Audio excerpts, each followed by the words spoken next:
Previous వీడియోలో చెక్కల కోసం బియ్యం అయితే నానబెట్టానని చెప్పాను కదా. ఇప్పుడైతే చెక్కలు చేయడానికి పిండి అయితే కలుపుకుంటున్నాను. సో మొత్తానికి ప్రాసెస్లోకి వెళ్లే ముందు వీడియోకి అయితే లైక్ చేసి వెళ్ళిపోవడం మాత్రం మర్చిపోవద్దు. అలాగే ఒకసారి ఇలా ట్రై చేయండి. నేనైతే కేజీన్నర బియ్యంను కడిగి చక్కగా ఆరబోసాను.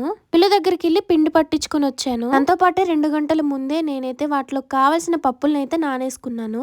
నేను ఏమేమి వేసాను అనేది వీడియోలో క్లారిటీగా చూపిస్తాను.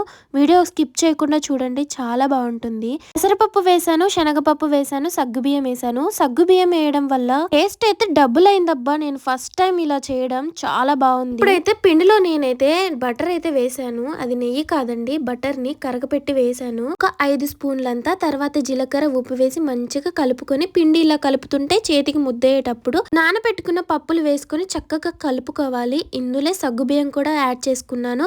అలాగే చక్కగా కరివేపాకు కూడా వేసుకున్నాను. ఇంతకీ ఫస్ట్ లో వేసిన గ్రీన్ కలర్ పేస్ట్ ఏంటో చెప్పలేదు కదా. వెల్లుల్లిపాయలు, మిర్చి అంటే కచ్చా పచ్చగా మిక్సీ పట్టుకొని వేసుకోవాలి.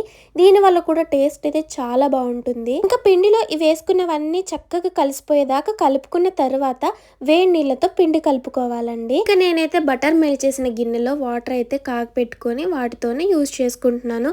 చెప్పడం మర్చిపోయాను, నువ్వులు కూడా వేసుకోండి, చాలా బాగుంటుంది. పిండి కలపడం నా వల్ల కాలేదు. ఇంకా మా హస్బెండ్ వచ్చి నాకు హెల్ప్ చేశారు. ఇంకా తను కలిపారు కాబట్టి సరిపోయింది. అదే నేనైతే నా చేతులు మొత్తం పీక్కొని వచ్చేసాయి. ఇంక ఇప్పుడైతే నేను పిల్లలు ట్యూషన్ నుంచి వచ్చిన తర్వాత వాళ్ళకైతే ఫుడ్ పెట్టేసి వాళ్ళని బొబ్బో పెట్టిన తర్వాత మేము ఈ పని అయితే స్టార్ట్ చేసాము. మేము స్టార్ట్ చేసినప్పుడు 9:30 అయింది. ఇంకా అవి మొత్తం కంప్లీట్ అయ్యేసరికి 12:20 అలా అయిందిలేండి. ఇంకా మా హస్బెండ్ అయితే తీసుకొని వచ్చారు. ఇంకా నేను ఇది అయిపోవడమే లేట్.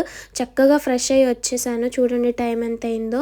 మొత్తానికి కష్టం మీద చేసాము. మీరు మా కష్టాన్ని గుర్తించి చక్కగా వీడియోకి అయితే కూసంత లైక్ కొట్టేసి వెళ్ళిపోండి అబ్బా ప్లీజ్, మా బుజ్జులు కదూ.